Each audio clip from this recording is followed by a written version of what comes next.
Chegou a hora da nossa reportagem especial. Há 30 anos, objetos voadores não identificados foram perseguidos por aviões caça da Força Aérea Brasileira nas áreas de São Paulo e do Rio de Janeiro. Você vai conhecer agora gravações inéditas desse episódio, que ficou conhecido como a Noite Oficial dos OVNIs. Foi assim que o Fantástico deu a notícia.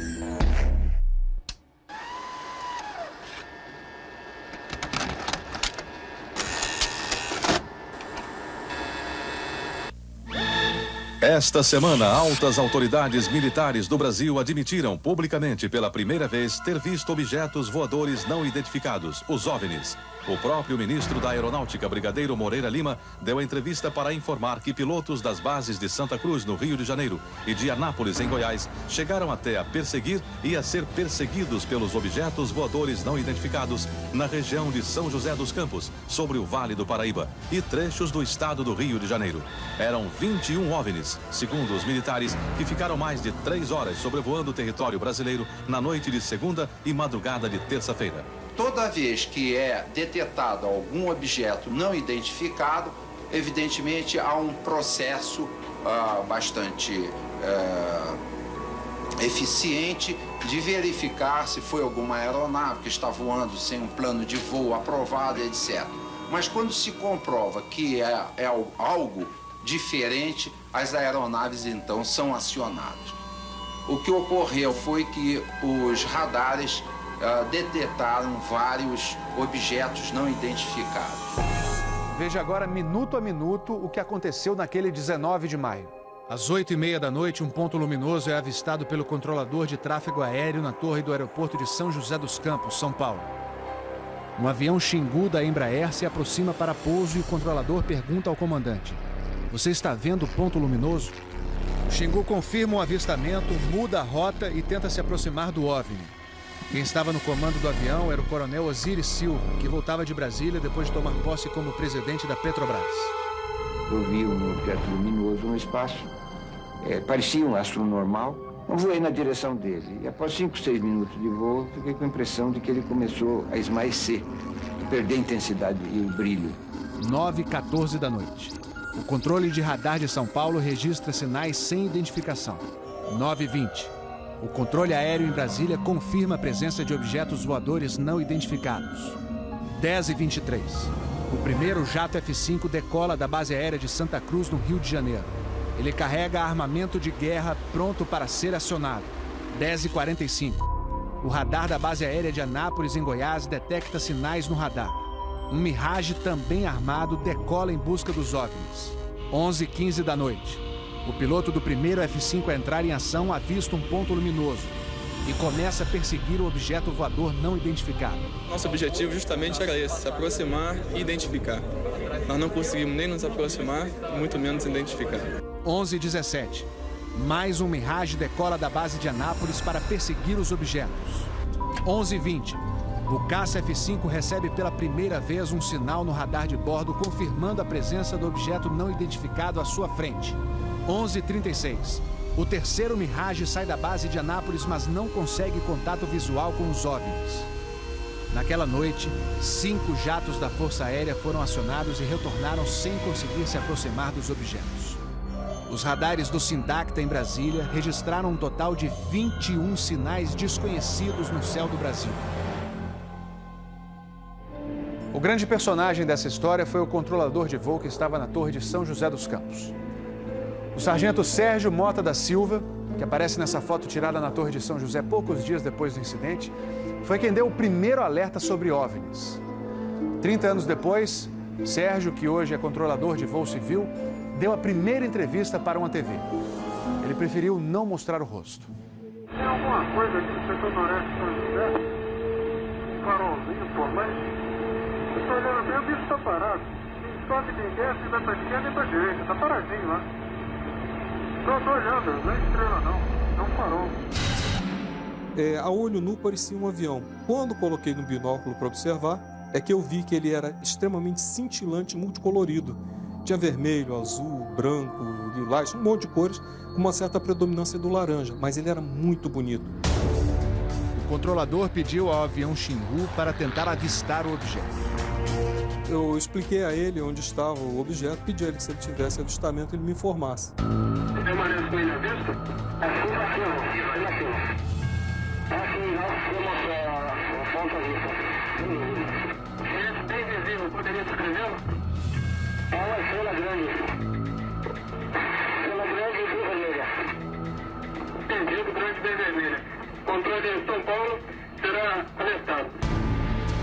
O controlador em São José dos Campos avisa ao controle São Paulo que o Xingu está perseguindo o OVNI. Positivo. Ele está perseguindo o troço. Está perseguindo o troço? Tá indo atrás. Sério, tá indo. Controle. Tá vendo?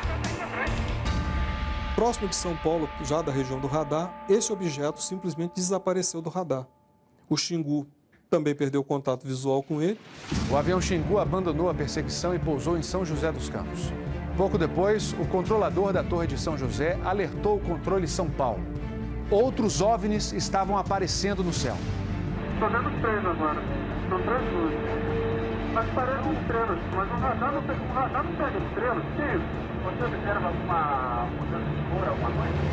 Hoje inteiro. Vai movimento, né?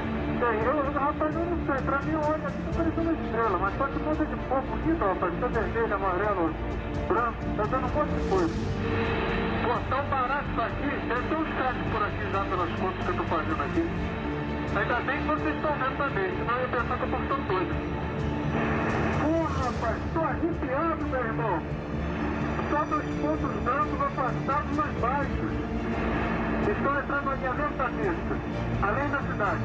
Tem 2 altos aqui no alinhamento da pista e tem mais uns 2 ou 3 embaixo, voando baixo agora. Continuam se movimentando. Coisa linda, meu irmão. Pô, tá ficando bom esse negócio, viu? Tá ficando bom. O controlador Sérgio Mota da Silva faz uma revelação surpreendente. Ele tentou fazer contato com os OVNIs usando as luzes de balizamento da pista de pouso. Se eu aumentava o brilho do balizamento das luzes do balizamento, aliás, eles se afastavam. E se eu diminuía a intensidade das luzes do balizamento, eles se aproximavam. Pareciam responder de modo inteligente aos sinais que eu fazia com as luzes da pista de pouso e decolagem. O controlador Sérgio fala com o controle aéreo em Brasília. Fala, Brasília. Brasília? Boa noite, bem-vindo ao Festival dos Discos Voadores. É uma loucura isso aqui, cara. Pô, os que eu pude ver mudavam de cor o tempo todo. Vermelho, amarelo, azul, lilás, aquele festival de cores. As ocorrências terminaram já perto do nascer do dia, lá pelas 4 e pouco, 5 horas da manhã. Os últimos objetos foram vistos. Como é que tá a situação aí? Ô, rapaz, isso aqui foi um festival. E agora, como é que tá? Agora não sei o que é mais não. Não. Não dá pra. Você não informa nada.